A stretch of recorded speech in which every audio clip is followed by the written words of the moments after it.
Bom dia, meus amados. Hoje é mais um sábado, dia 25 de novembro de 2023. Então, se hoje é dia 25, o próximo sábado já não é mais novembro, né? Já será dezembro. E aí estaremos finalizando o último mês, né? Estaremos no último mês finalizando o ano. É interessante como o tempo voa. Muito foi já dito esses tempos que o tempo estava acelerado e agora se nota cada vez mais. Eu acho, não sei se tem alguém que não percebe, mas eu sei que vocês que estão ouvindo esse áudio percebem a aceleração do tempo. É o tempo final, né? Como sempre se diz, a linha de chegada de qualquer competição, de qualquer maratona, de qualquer prova, todos dão o máximo, a velocidade aumenta. Então hoje é mais um sábado, vamos aqui trazer mais um áudio e eu vou já de cara, como se diz, né, dar o título, porque tem pessoas que ficam um pouco chateadas porque o título fica mais para frente, né? Então vamos colocar mais no começo. O título do tema de hoje: Algumas dúvidas sobre a atual encarnação. Bom, eu diria que dúvidas não são algumas, são muitas, né? Vamos colocar algumas, pelo menos as mais importantes. Quando eu escrevo um texto, quando eu faço um áudio, muitos comentários trazem dúvidas, dúvidas, dúvidas. Claro que os textos e os áudios têm esclarecido muitas coisas, mas as dúvidas sempre aparecem e eu não tenho como responder com mais um texto, com mais um áudio, cada dúvida, né? Porque é impossível. Então a gente dá uma resposta bem curtinha, bem simplificada, né? Para ser rápido. Mas aqui hoje eu vou fazer então um áudio tirando algumas dúvidas, porque se esta aqui é a última encarnação, né? Claro que eu não vou tirar todas as dúvidas sobre a última encarnação, porque isso não tem como, né? Nem que eu escrevesse aqui 1000 livros, cada um com 1000 páginas, não daria nem para o começo, como se diz. Mas eu coloco aqui algumas que me surgiram ali durante os últimos tempos, aí, os últimos áudios, os últimos textos. Uma que tem agora neste texto de quarta-feira, né? Eu tirei ali basicamente em cima de um comentário.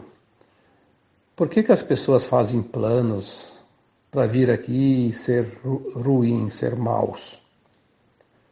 Bom, para começar, é preciso, de uma vez por todas, que as pessoas entendam que nenhuma alma faz um plano para vir aqui nesta encarnação atual, que é a última encarnação na dualidade da Terra, para ser mal. Seria assinar a sentença do exílio.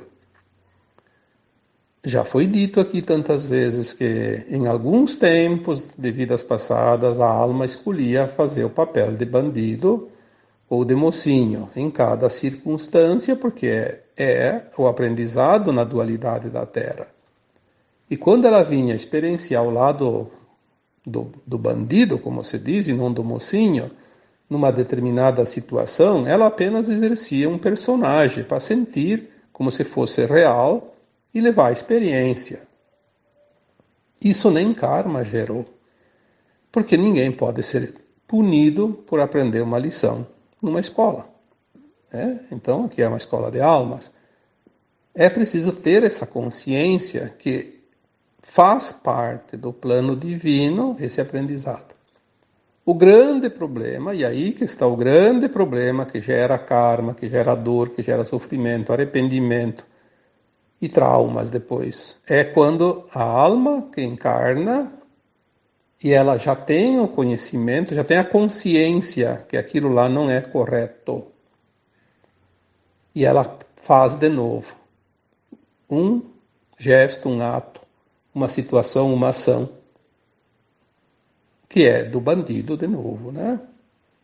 Vamos falar assim, dizer o mal, né? Enfim.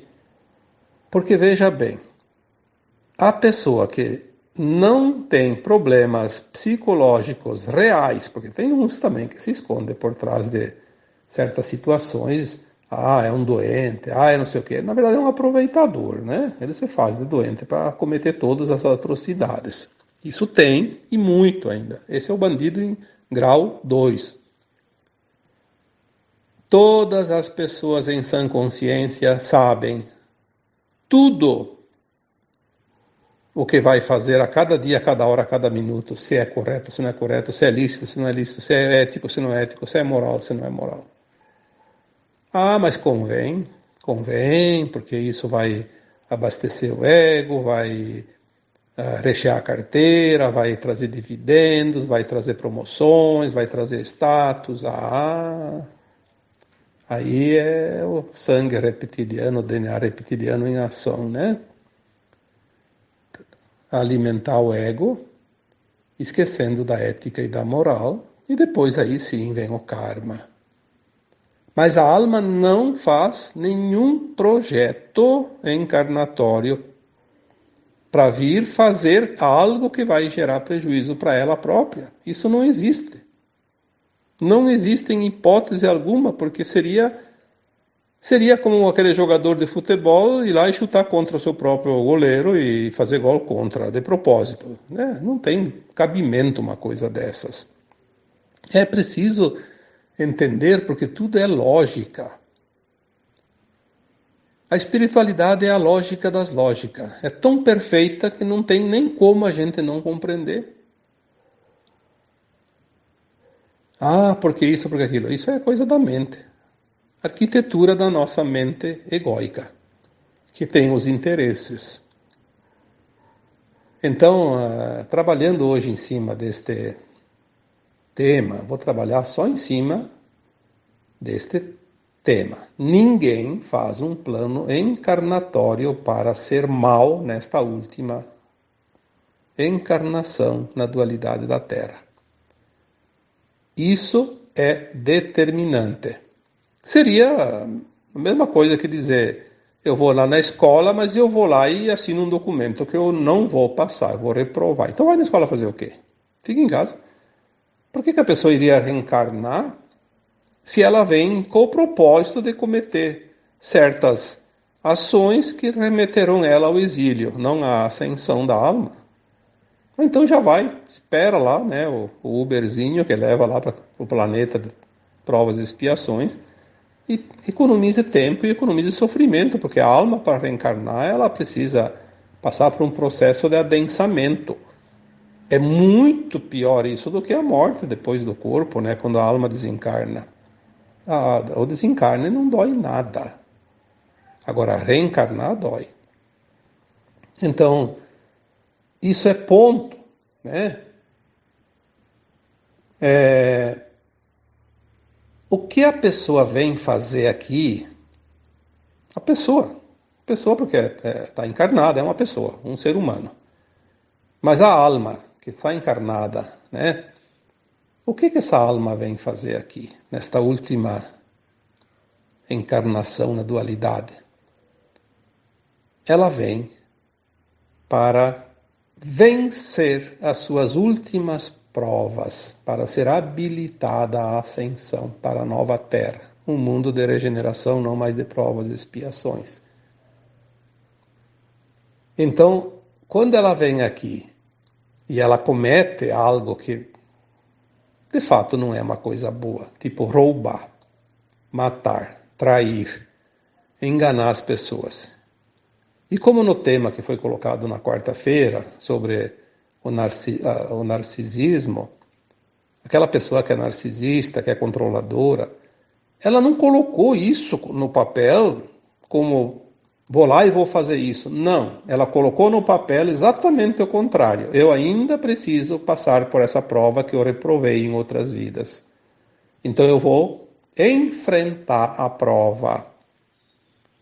Vai aparecer a oportunidade, eu vou ter a tendência para ser novamente aquilo que eu fracassei numa vida passada e vou ser forte, vou fazer tudo, vou fazer todos os esforços para que eu possa vencer essa prova. Isso é a verdade. Ninguém coloca lá, eu vou lá e vou ser mal, vou fazer isso, vou ser um controlador, um narcisista, etc e tal, vou ser um ladrão, vou ser um assassino, vou ser um traidor. Não, não. É preciso compreender que a alma não faz isso. Nem é permitido, até porque seria um despautério, né? A alma faz um plano reencarnatório e coloca as suas provas, as suas lições e as suas expiações. Nós precisamos ter esse entendimento.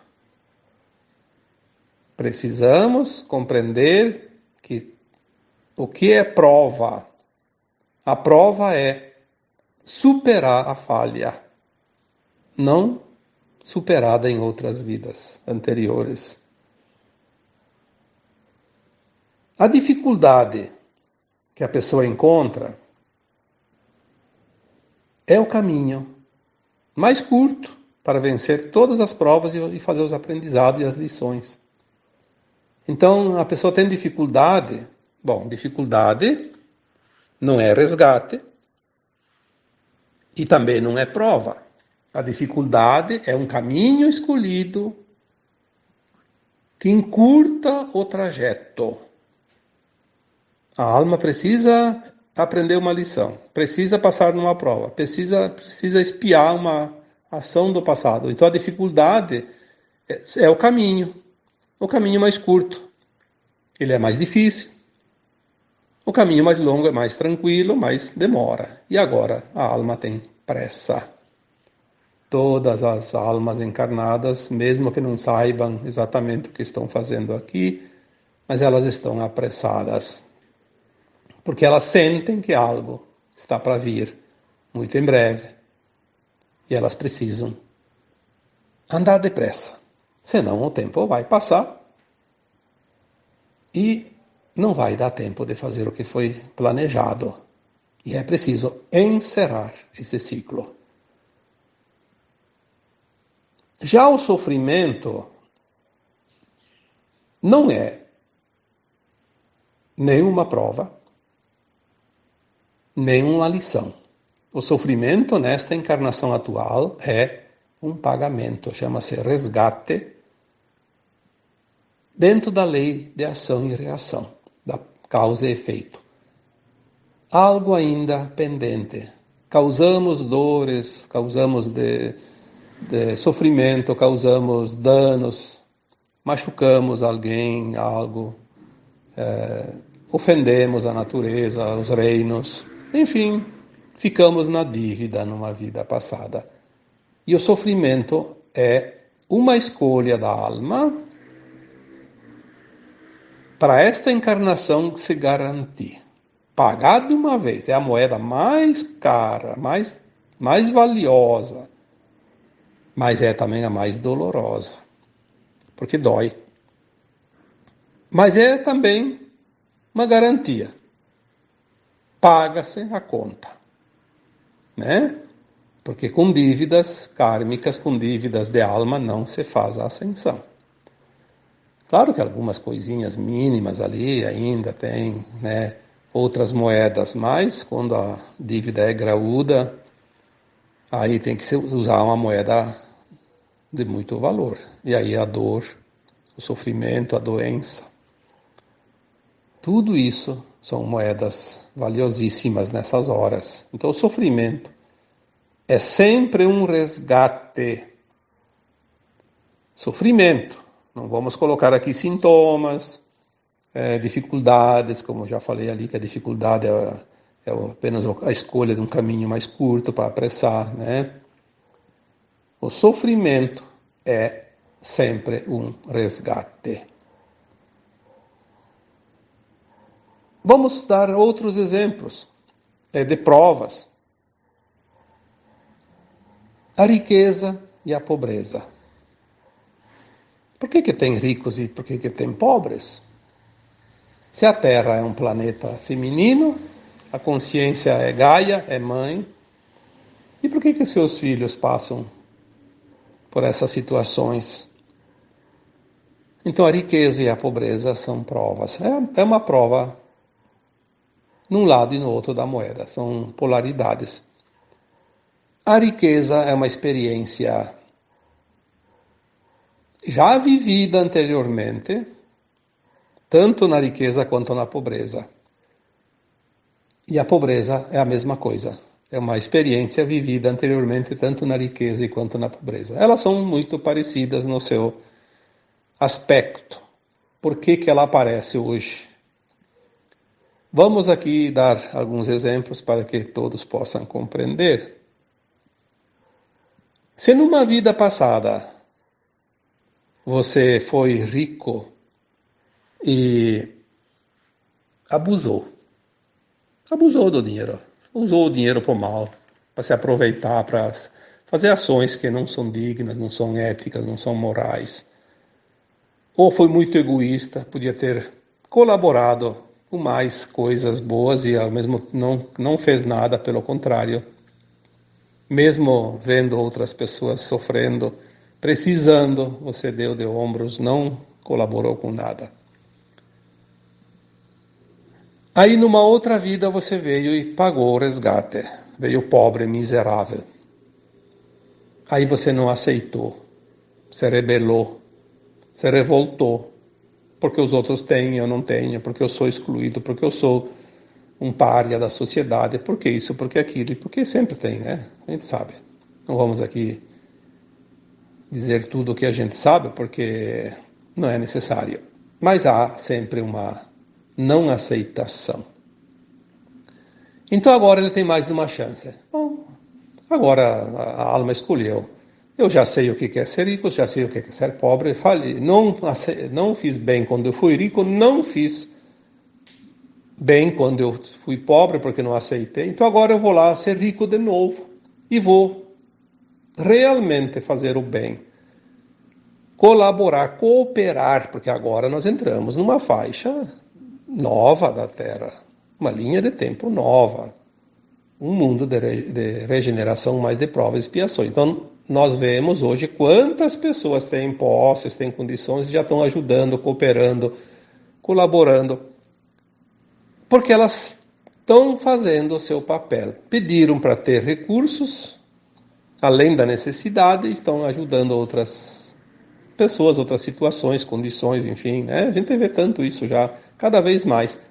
E, no entanto, também vê aquele que abusa. Mais uma vez ele vai falhar, abusando dos recursos que tem de sobra, não cooperando com nada, pelo contrário, só atendendo os seus instintos egóicos, seus desejos, nem sempre sadios, e também, às vezes, até fazendo mal, abusando de pessoas e se aproveitando porque o dinheiro é poder. Infelizmente, vai falhar de novo. E aquele que veio nesta vida pobre está na mesma situação. Ele podia ter escolhido vir rico, escolheu vir pobre. Não aceitou nenhuma coisa nem outra na vida passada, não fez uma coisa nem outra certa, e agora ele escolheu vir aqui e passar por uma situação. Porque ele não podia vir numa vida rico e pobre ao mesmo tempo, né? Então ele escolhe uma opção, uma polaridade. Então, a mesma coisa que aquele que escolheu vir nesta vida e ser abastado, ele escolheu vir na dificuldade, para poder aceitar e fazer um esforço e sair, porque todos podem mudar a sua vida, a não ser que ela esteja realmente impossibilitada por uma situação como se é aleijada, se é doente, se é incapaz.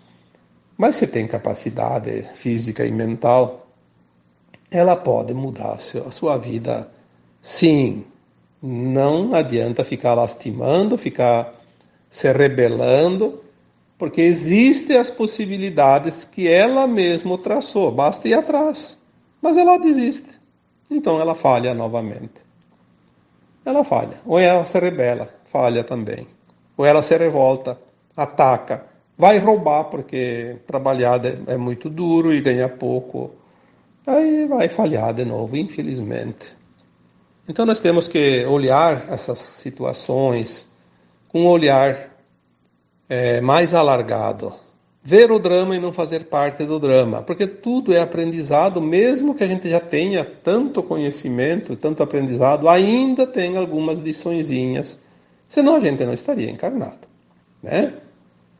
Tem lições, tem missões, tem, enfim, tanta coisa para fazer nesta vida atual que eu diria que o leque ele é bem largo.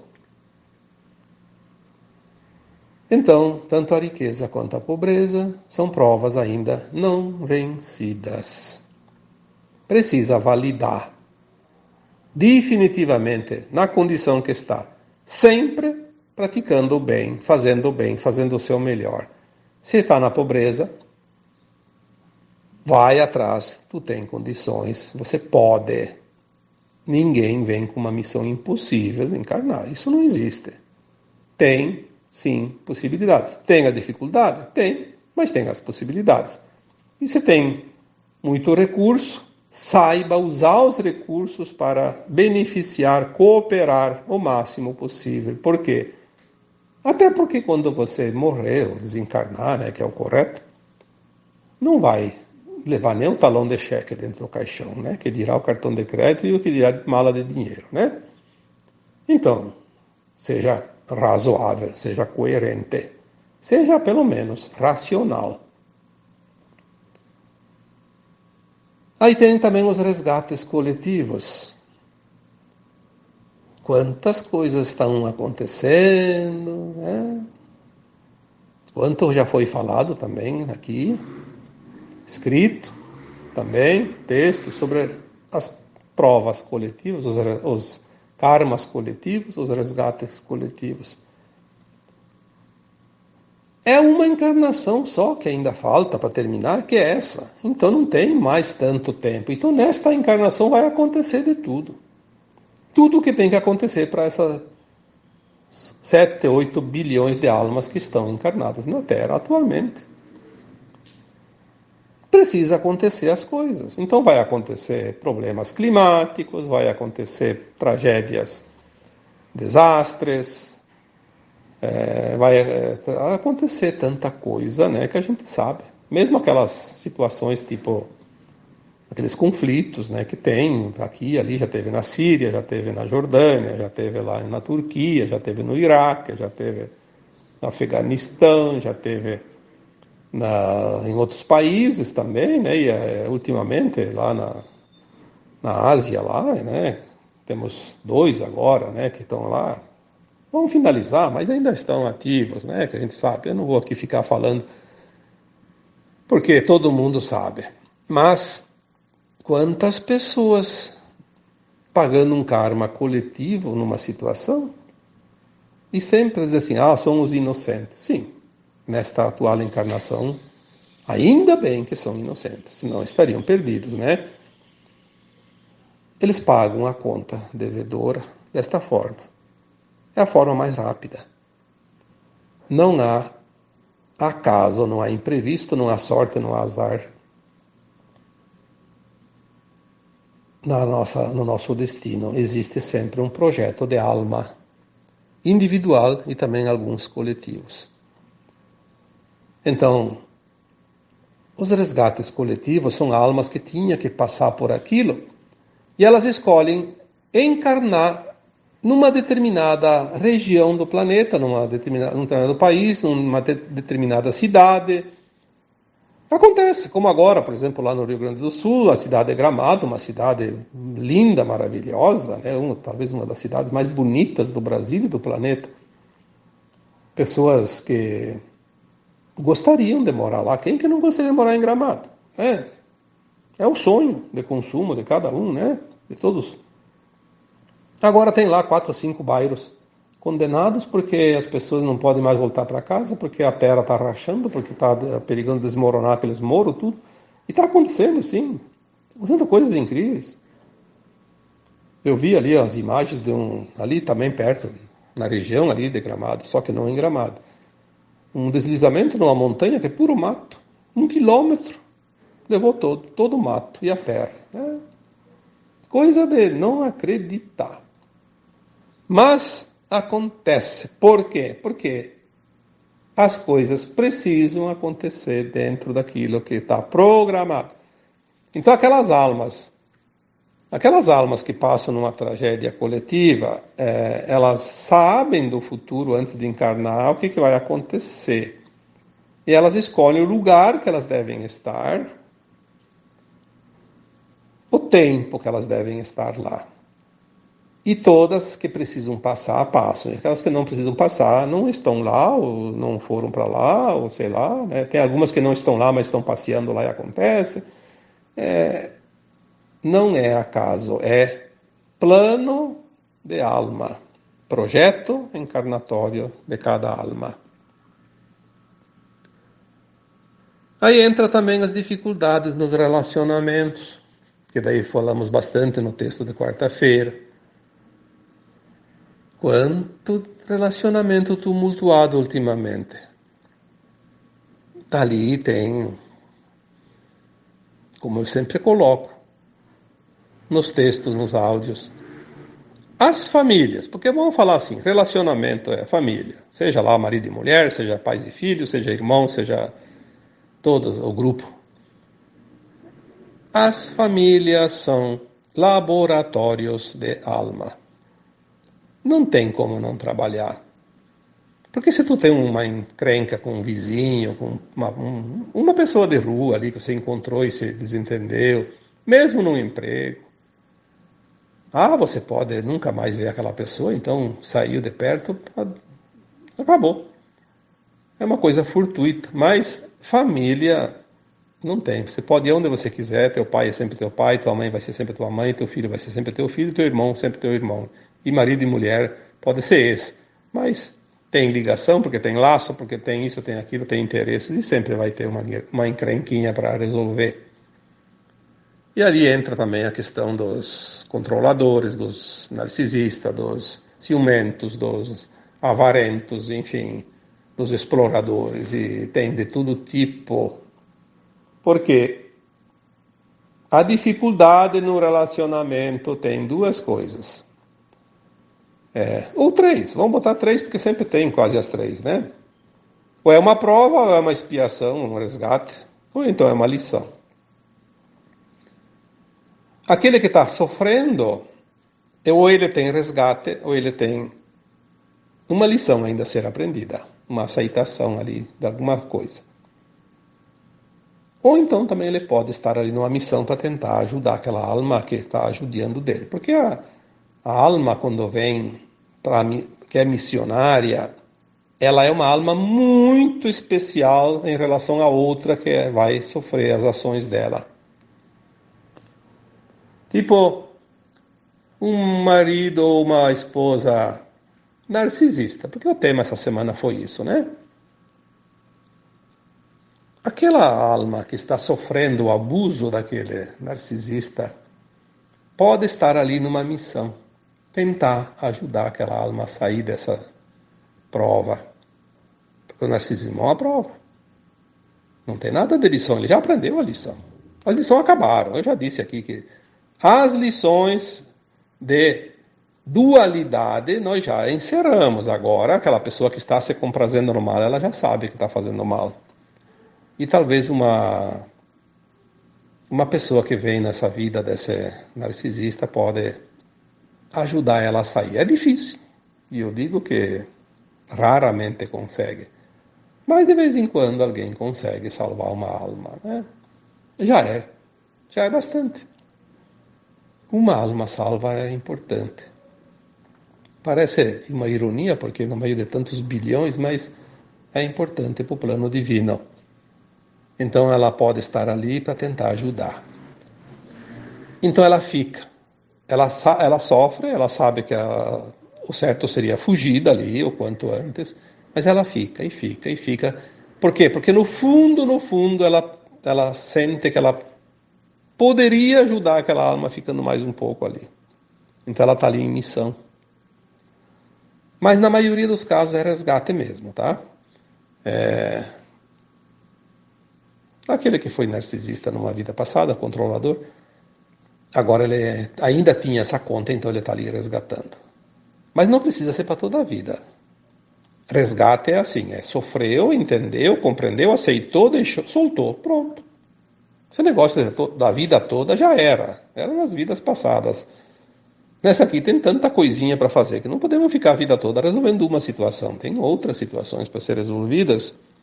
E o rosário continua, né? Passou uma bolinha lá, uma pedrinha lá, vai vir outra. Não tem, né? Vai continuar. É grande a coisa. Nós precisamos entender que cada dia nós podemos resolver uma pendenga e passar adiante, né? Até terminar. Porque se a gente ficar muito tempo em cima só de uma coisa, não vamos dar conta do restante. Então, vamos ver mais alguma coisa aqui, né? Além das dificuldades nos relacionamentos, as coisas que nós já vimos aqui, mas tudo é muito rápido e intenso. As pessoas dizem, mas eu não aguento mais. Sim, porque está forte. Está muito forte. Mas lembre-se, passa. Nada dura muito agora. Temos que entender isso e ter paciência. Porque talvez a lição ainda que falta aprender é a paciência. Não se sabe. Cada um tem as suas lições ainda. Então, confia. Tudo vai ser intenso, mas tudo vai ser muito rápido. Logo passa. Antigamente as pessoas aguentavam um relacionamento tumultuado a vida toda, até a morte. Até que a morte os separe. Sim, porque tinha outras encarnações. Agora, ninguém mais faz isso. É um relacionamento atrás do outro. Aí sai de um, entra no outro, daí não deu certo, vai para outro, deu para outro, porque enquanto não aprender a lição, vai aparecer quem vai vir para ser o professor, né? Mas é tudo muito rápido. Aí que está lá no relacionamento, esse relacionamento é bom, esse eu quero para toda a vida. Daí a pouco o outro diz, chega, não quero mais. Aí a pessoa entra em desespero. Mas sofre o quê? Uma semana, 2, e já está curada. Antigamente era uma separação, às vezes a pessoa que era... Não aquela que pedia a separação, a outra que sofria, né, com a separação. Daí aquela lá era uma sofredora, ficava até o fim da vida sofrendo, porque o outro ou a outra abandonou, e então não aceitava. E agora não, agora está tudo muito intenso, como se diz, né? Parece uma dor que acaba com a vida da pessoa. Mas de uma semana, 2 já tá indo em festa, já está indo em baile, já está de olho em alguém, né? Ninguém mais dorme de touca, como se diz. As coisas agora estão indo com pressa.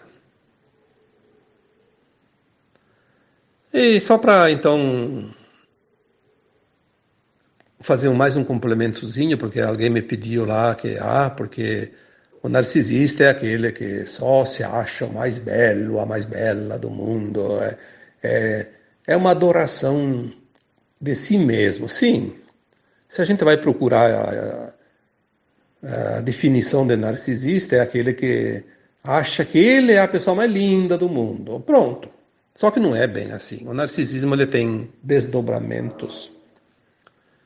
Então, o narcisista ele pode ser controlador, ele pode ser vingativo, ele pode ser sádico, ele pode ser psicopata, ele pode ser esquizofrênico, ele pode ser ciumento, egocêntrico, possessivo e também pode estar possuído por uma programação mental, uma alienação, que existe isso também, que são os implantes. Além de ser narcisista, ele tem essa alienação, uma programação, ele está alienado pelas trevas. Aí é um prato cheio. Porque se o narcisista é só narcisista, ele não se importa ele não quer saber de ficar lá perdendo tempo, machucando as outras pessoas. Ele quer mais que alguém fique elogiando ele o tempo todo, dizendo você é bonito, você é bonita, você é isso, você é aquilo. Ele vive disso. Aquilo lá é uma sede que não termina. Ele precisa saciar a sede de ser admirado. Mas o problema é quando o narcisista tem algumas ou todas essas características que eu coloquei aqui. Controlador, vingativo, sádico, psicopata, esquizofrênico, egocêntrico, ciumento, possessivo ou então alienado. Aí não preciso ficar falando de todas elas, porque daí o tempo vai longe. Mas o controlador é aquele que... Porque é o seguinte, o narcisista que ele se compraz no mal, ele escolhe as suas vítimas a dedo. Ele sempre tem a sua vítima preferida. E ele pode exercer qualquer uma dessas situações ali, né? Pode ficar controlando para poder ver a pessoa sofrer, porque ele se compraz no sofrimento do outro. Na verdade, ele tem dentro dele um DNA muito elevado de reptiliano, porque o desejo dele, na verdade, é o poder. Ter o poder sobre os outros, sobre alguém, pelo menos. Demonstrar e satisfazer esse desejo interno dele, de exercer esse poder, né? E, de preferência, massacrando o outro, porque daí o reptiliano é assim, ele não tem sentimento. É sangue frio, já falei sobre os híbridos, né? Tem ali áudios e tem vídeos. Ele sempre quer o poder a qualquer custo, de preferência massacrando, porque é o que satisfaz. Aquele que não tem emoções, que tem o sangue frio, ele é um sádico, é egocêntrico, é possessivo, é psicopata, é alienado, é vingativo, é controlador, e ele tem todas. Então, e se ele é casado, é ciumento, ciumenta, né? Porque é uma maneira de machucar o outro, né? Porque tudo que é negativo numa pessoa, aquela pessoa ela sofre porque não é feliz, mas ela é feliz se ela consegue espelhar nos outros aquilo que ela é. Então ela quer ver os outros sofrer. O sofrimento do outro alivia o sofrimento dela. E é uma pena porque nesta última encarnação, quem tiver qualquer uma dessas qualidades negativas, provavelmente não vai atingir a frequência da nova Terra.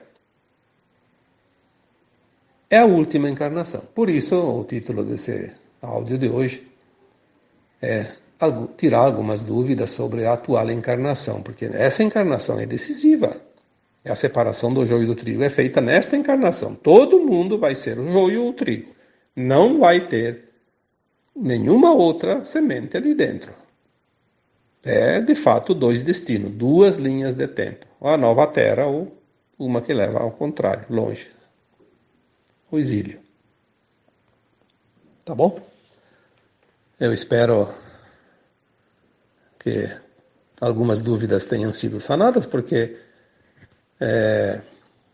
os assuntos eles são resumidos aqui para que a gente possa passar vários assuntos durante um ano, por exemplo, né? Mas tem assuntos como esses desta semana que se a gente escrevesse 1000 livros, cada um com 1000 páginas, ainda seriam insuficientes para colocar todas as considerações sobre isso, porque é muito extenso. Mas aqui e ali sempre se encontra algumas mensagens, algumas orientações, e todo mundo que busca, como diz o ditado, quem procura, acha. Se você procurar, você vai achar aquilo que você precisa. Sempre. Tá bom? Então agora eu vos deixo com o meu abraço de luz em cada um de vocês. Namastê.